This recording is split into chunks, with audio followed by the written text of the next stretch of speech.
Humanity with the brethren.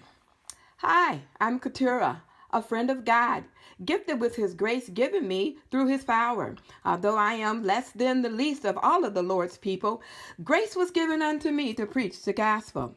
Today we're going to continue with the thought, humanity towards the brethren. And this is the podcast version, part 1. So turn your Bibles to Deuteronomy chapter 22, and let's start reading at verse 13. If a man take a wife and go in unto her and hate her, and give occasion of speech against her, and bring up an evil report upon her, and say, I took this woman, and when I came to her, I found her not a maid. Then shall the father of the damsel and her mother take and bring forth the token of the damsel's virginity unto the elders of the city in the gate. And the damsel's father shall say unto the elders, I gave my daughter unto the man to wife, and he hated her. And the verse 17, and lo, he hath given occasion of speech against her, saying, I found not thy daughter a maid. And yet these are the tokens of my daughter's virginity. And they shall spread the cloth before the elders of the city. And the elder of the city shall take that man and chastise him. All right, what's going on here? He's being chastised for lying on an innocent family and bringing reproach, as it was a disgrace for a damsel to marry and not be a virgin. His complaint was that she was not a virgin because he hated her. So in other words, he went into her that night. He had sex with her. He was not pleased. He did not like his findings. And so to get out of it, he knew that if he were to lie and say she was not a maid, that she would be put to death, and then he could go on freely because that was the law of that time. Well, lo and behold, it was a custom for the parents to take the sheets from the wedding night and retain that for proof that their daughter was and had been obedient to their parents and to the laws of Israel. They took those sheets and they spread them out before the priest, and he could see that there was blood from the breaking of the hymen, meaning she was a virgin. And so the man was then declared a liar, and he was made to pay a ransom in a certain hundreds of shekels of silver and give them unto the girl's father. And he could not put her away, and he had to keep her all the days of his life. That's really too bad, because she has to live in a situation where she's not loved. She's not revered and respected, and reproach is on her, or was, or is, because to be a woman scorned is a disgrace. To not be loved by your husband is a disgrace. After you have given yourself to someone and then they hate you, well, you know what follows along after that. Often, I'm pretty sure, abuse.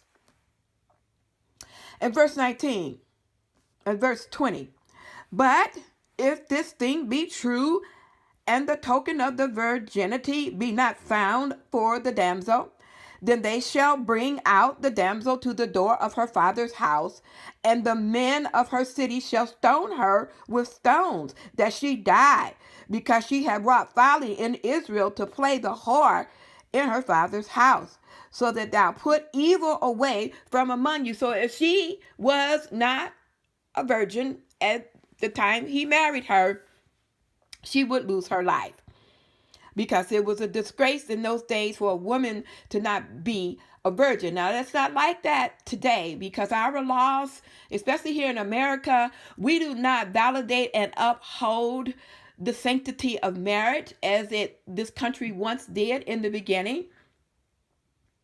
It was illegal to take a woman and have sex with her and cohabit with her, and she not be your wife.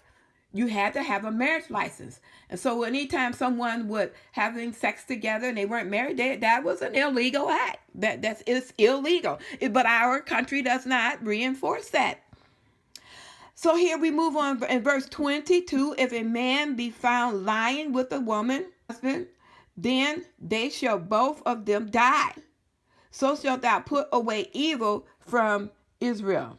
Verse 23, if a damsel that is a virgin be brought unto the husband, and a man find her in the city and lie with her. In verse 24, then you shall bring them both out into the gate of the city, and you shall stone them with stone, that they die. The damsel, because she cried not, being in the city, and the man, because he has humbled his neighbor's wife. So thou shalt put away evil from Israel. Now, she's going to lose her life if she doesn't cry out. Unlike the days and times that we live in today, we turn on the TV and we see women, confessing rapes and abuses that took place 20 years ago. And they're just now crying out. And so that's the consequences of not crying out is loss of life. Now, howbeit in our day and time, these women that did keep silent, they lost their lives in another sense, in that they were not actually enjoying life. That shame and that guilt and that reproach lingered forever until they were able to get the courage to come forth and cry out. Because there's something about crying out that gives the woman the liberty that's due her. You have to expose it. You have to confess it, or else there remains no more deliverance for the woman who won't cry out about a deed like this. And so those women in those days would die. I submit to you, the women in our days who don't cry out, they still die. It's a different kind of death. They're the walking dead. They're dead to life in another way. In verse 25, but if a man find a betrothed damsel in the field, and the man force her and lie with her, then the man only that lie with her shall die. Now, this is a situation where a woman is engaged and she's found out in the field alone. This man takes advantage of her and he lies with her. He by force. And it says that in verse 24, but unto the damsel thou shalt do nothing. There is in the damsel no sin worthy of death. For as when a man rises against his neighbor and slay him, even so is this matter. The Bible is comparing and contrasting this to a man that rises up against his neighbor and murders him. He is saying if he forces a damsel that's betrothed to rape her, then that is the same as murder. And it is. When that type of act is committed against a female or anyone, you might as well take a gun out and shoot them, because you have killed them in another kind of way with a different kind of weapon. But that person's life is pretty much been shot. In verse 27, for he found her in the field, and the betrothed damsel cried, and there was none to save her. So because she cried out, but there was none to help, God is seeing that she cried out. God is seeing the whole picture play out. And so he is judging now, and he is the deciding factor, and he determines that she will not be put to death. In verse 28, if a man find a damsel that is a virgin, which is not betrothed, and lay hold on her, and lie with her, and they be found, meaning she was not engaged, then the man that lie with her shall give unto the damsel's father 50 shekels of silver, and she shall be his wife, because he has humbled her.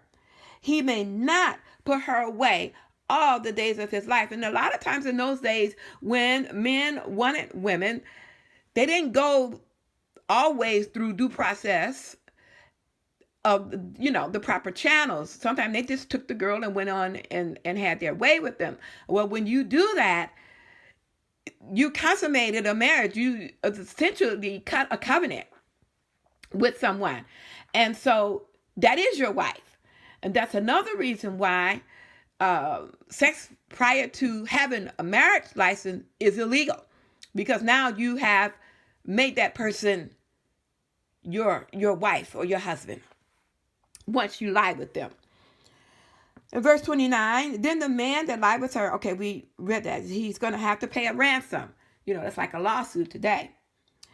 In verse 30, a man shall not take his father's wife to discover his father's skirt. Now that's incest.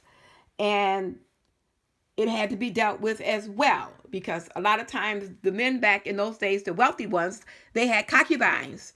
And it was forbidden for any of the male sons to uncover any of the concubines that belonged to his father. It was a reproach. It was incest. And so it was dealt with harshly. So I just wanted to bring all that out in your hearing today, because we were talking about humanity with the brethren. And this is part 1. You can listen to part 2 on the YouTube channel, along with this one, part 1 on the YouTube channel. Just go to Couture Jones on YouTube and then type in Humanity with the Brethren, part 1. Well, listen to that one, and then you can listen to part 2, Humanity with the Brethren, part 2. Also, there's a video version of this lesson, and I came from a whole nother perspective on dealing with humanity with the brethren. This is the Old Testament. I dealt with humanity with the brethren in the New Testament. So you really want to watch that one on the YouTube channel. I thank you for listening. Please, you can friend me on Facebook. That's at Couture, Keturah.Jones, Jones. Send me a friend request on Facebook. And when you do so, I'll add you as friend. Then you'll be able to follow me at the ministry and see posts for today, snips of wisdom, thought for the day, and other announcements that I make as they go. Tweet for the week and like that. Well, I hope this program has been a blessing to you. Please communicate with me. Go to the website at www.couturejones.com or www.inspirationalcorneronline.com.